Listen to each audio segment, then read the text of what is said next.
galera, aqui quem fala é o Tarcísio e hoje eu tô para falar sobre um jogo muito legal, é um RPG, né, que você pode jogar solo ou pode jogar em grupo de forma tradicional, que é o Uno Heroes, como você tá vendo aí, que é um jogo minimalista de RPG por Billy Pedroso e ele é inspirado no jogo Pária de César Capacli. Né?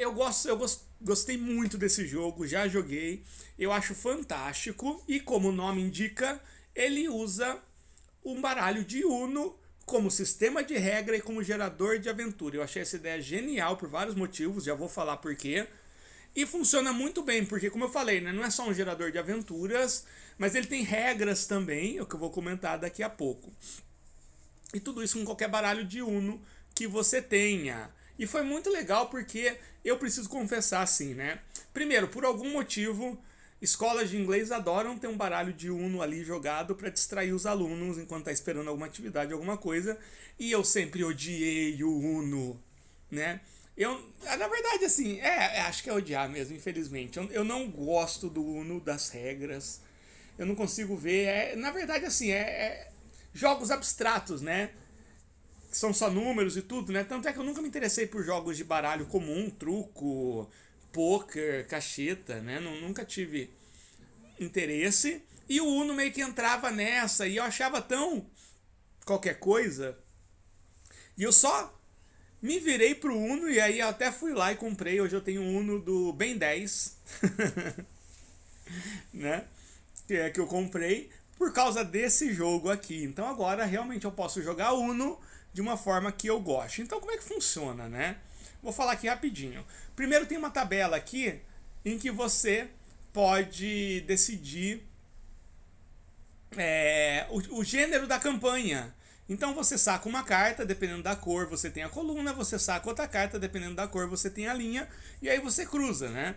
É interessante porque o Billy ele utilizou isso, né? Mas se a gente for para pensar, na verdade é um D4, né? Então, caso você queira baixar esse jogo, que ele é bom por si mesmo, não só por causa do Uno, né? E no lugar das cores, utilizar um D4 e dizer tipo 1 é vermelho, 2 é amarelo, 3 é verde, 4 é azul, dá certinho, né? Então você cria o personagem, ele tem regras. O personagem é bem simples, como é um jogo minimalista, você cria 3 habilidades, que são coisas que seu personagem pode fazer, são gerais, você decide que habilidades é essa, não tem uma lista. E 2 fraquezas, essa é a ficha do seu personagem. 3 habilidades, 2 fraquezas, e elas vão influenciar nas ações e tudo. Ele dá um exemplo aqui, né, de um detetive, que ele é detetive, bom de tiro e contato, as 3 vantagens, e ele é atormentado pelo passado e ele tem um inimigo, as 2 desvantagens. Aí você tem uma série de tabelas aqui para criar a aventura. Então você tem uma tabela aqui de ações, caçar, proteger, escoltar, corromper, tem muita coisa. E aí você tem lugares, onde, né? Aí você tem uma tabela para lugares medievais, lugares atuais, lugares futuristas. Você tem uma tabela para NPC, olha só que gerador de aventura fantástica e com as regras que a gente já vai ver daqui a pouco, né? Como funcionam as regras então? Vamos dar uma olhadinha. Você faz testes, como é? Você tem a pilha do Uno e você saca como se fosse um resultado, como se fosse uma rolagem de dado, novamente como se fosse uma rolagem de um D4, né? E aí, né? Aqui tem a tabela do resultado, né? Vermelho falha, amarelo sucesso com agravante, verde sucesso, azul sucesso com vantagem. Se você falhar, você ainda pode queimar uma de suas habilidades, se ela for condizente com o teste. O que seria isso, né? Você corta aquela habilidade, você não tem mais ela, mas você explica de que forma ela ajudou o seu personagem a passar naquele teste, a fazer aquela ação. Isso é muito interessante. Só que nesse caso você não corta para... Desculpa, eu estava me precipitando. Você não queima a sua habilidade para passar. Você queima a sua habilidade para ter direito de pegar mais uma carta. Mesmo queimando, pode ser que não funcione. Isso é muito legal. Isso é muito fantástico. Né? Tipo, é um sistema que funciona por si próprio. Né? E aqui o material, que são só 10 páginas, ele tem muitos exemplos. Né? E aí tem alguns exemplos, alguns exemplos não, regras para aquelas cartas que não são as regras comuns, que são regras de -2, aquela regra de bloqueio que você não pode jogar, né? Aquela regra da carta de retorno da setinha. Então, por exemplo, a carta que tem o +2, né? Olha só, quando você tira ela, dependendo da cor, você adiciona um elemento favorável ou você adiciona um elemento desfavorável. De maneira geral, o vermelho e o amarelo representam coisas desfavoráveis e o verde e o azul representam coisas favoráveis naquela cena. As cartas de bloqueio, né? Olha só que interessante, ela muda, né? Se for vermelho e amarelo, cria algo que impede a cena de seguir. Mude totalmente a cena, ó, que legal, né? São as cartas de bloqueio que determinam quando a cena se interrompe. Isso é muito bom, né? E se for verde e azul, você cria algo que impulsiona a narrativa. É um elemento novo que entra lá, que ele não é nem vantajoso, nem desfavorável, mas ele ajuda a narrativa a rolar. A carta de retorno, né?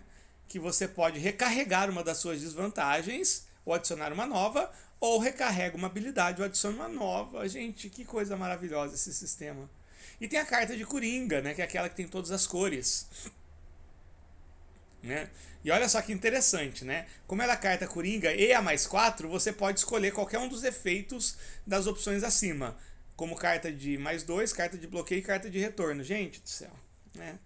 E tem a trilha de progresso. Sempre que a cena estiver chegando no clímax, você saca uma carta, né?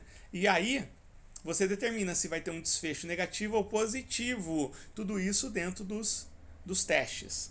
E aí, para quem gosta de jogar solo, tem os oráculos, né? Sim, não, baixo, esquerda, direita, cima e baixo. E tem um banco de ideias aqui, né? Palavras, você está procurando palavras. Olha só que legal, né? 4 tabelas disso, né? E a ficha de personagem aqui, muito bacana, muito legal, né? Na mesma folha você tem 3 fichas de personagens. Então é isso, daqui é uma coisa fantástica, fabulosa que tem na comunidade, onde você vai encontrar isso lá na comunidade Solo RPG, talvez na comunidade RPG Solo Brasil e com certeza no blog RPG Solo Brasil. Galera, eu recomendo demais, assim, é muito gostoso jogar isso. Mas, Tarcísio, por que jogar utilizando o Uno e não um D4? Pelo aspecto visual, né, que é legal você ter as cartas lá, é mais fácil, é simples, e pelas essas cartas extras, né, de bloqueio, retorno, +2, +4, que dá um tempero aqui para jogatina maravilhoso. Esse jogo é fantástico, é uma das coisas mais criativas e interessantes que eu já vi no cenário independente nacional de RPG. Recomendo demais. E é isso aí, vou desligar.